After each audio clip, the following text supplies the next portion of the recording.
The air is chilled and the leaves are dancing. Spooky season is upon us. It's my favorite time of the year and I'm so happy to be getting into the Halloween spirit. I would have done so sooner as I had so many ideas, but I didn't have as much time as I'd like to for it. So instead, we're getting a 2-part Halloween special for Planet Zoo, and one full one for Prehistoric Kingdom, if you check those out on my channel too. Now, since the first part of this video was missing the voiceover, I'm going to chat a little bit about the hyena enclosure, and then move on to the build we're watching now, as they're pretty closely entwined. First, the hyena enclosure was supposed to be much larger than it ended up being, but when I was setting it up, I felt it was too big, and since I have to balance the guests and the animals' happiness in franchise mode, I felt it was too much space, and thinking back on it, I could have split it into 2 and had 2 packs running alongside each other for breeding purposes. But of course, this thought comes much too late.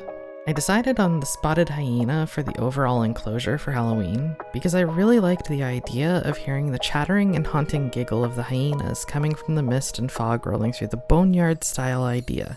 It really gave me the impression of something spooky and otherworldly. I placed in some Halloween-inspired items, but not too many. I had downloaded some packs from the workshop, but for some reason can't find a few of them in my blueprints, so I was limited to making them or using what was available to me. Even though the exhibit itself is a little small, I forgot rocks cut out a lot of the usable space. I still feel like it adds a nice spooky vibe, but also not too much that it wouldn't work just fine outside of spooky season with some light modification.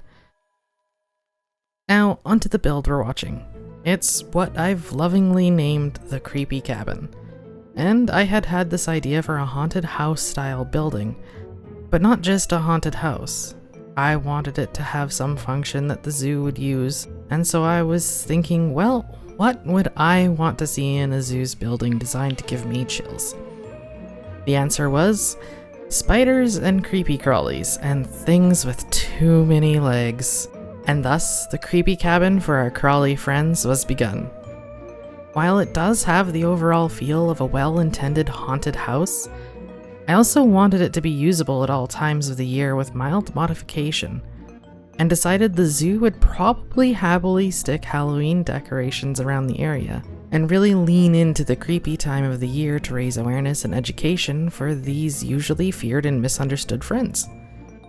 Even I, with my arachnophobia, understand that there's a whole load of hobbyists and passionate tarantula owners and breeders out there who would love to bring more awareness and knowledge to the general populace. I set up this building around a raised path and spent quite a lot of time working on it and trying to get it all to line up and be usable with the path.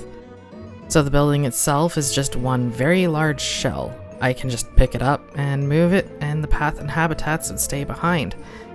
For this, I wish it had the functionality of Prehistoric Kingdom, where the guests would walk on modular building pieces if close enough to a path.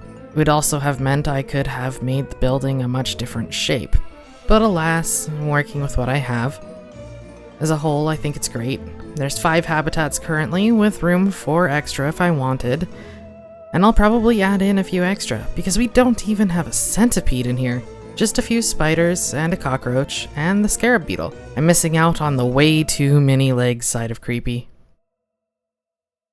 I put up a lot of footpath lighting inside the building, as every time I've been in an invertebrate space, the lighting was dim for the animals' comfort and our viewing. So I adopted the idea, bringing in orange shaded wall lamps, and had the idea that the zoo would have big, heavy electric candles for this time of year to decorate with. I didn't put in too many indoor decorations as I'm still playing with a few ideas in my head and want to try them. I'll be sure to post pictures on my Discord and in my posts when I'm done. I pulled off some wall panels and placed up some pieces I felt looked like they were just kind of nailed together and rickety. I forgot to put glass in these panels and have gone back since then to do so. I didn't want the place to actually be dilapidated, I just wanted it to look like the zoo would hang these pieces as Halloween decorations. Outside, I placed in a bunch of decayed trees, mist props, pumpkins, and some haystack and scarecrow decos from a workshop pack. Link below. I think the pack is really well done and suited my needs well.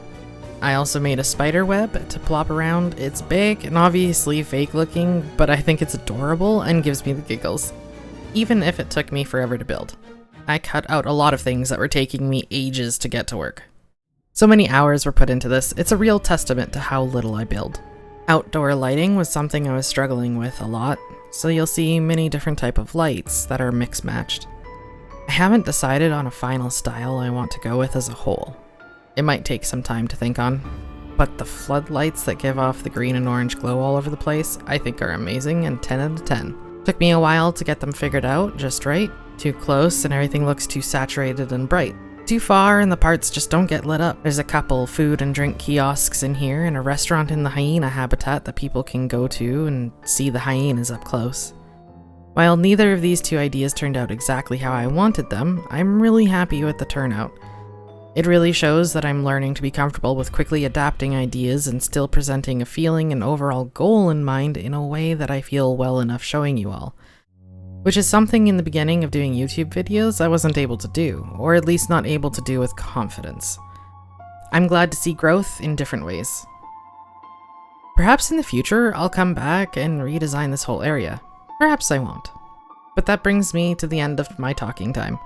I really do hope you all enjoyed watching me build. I'm really happy I went out of my comfort zone to work on this. I do have some details I need to fill in around the area, and I'm hoping to hold a Halloween stream this week to get some work in. I hope you all get a chance to check it out. Let me know what your favorite creepy friend is, or if you don't have one, at least a favorite memory of creepy friends. I'll see you in the next one. Take care.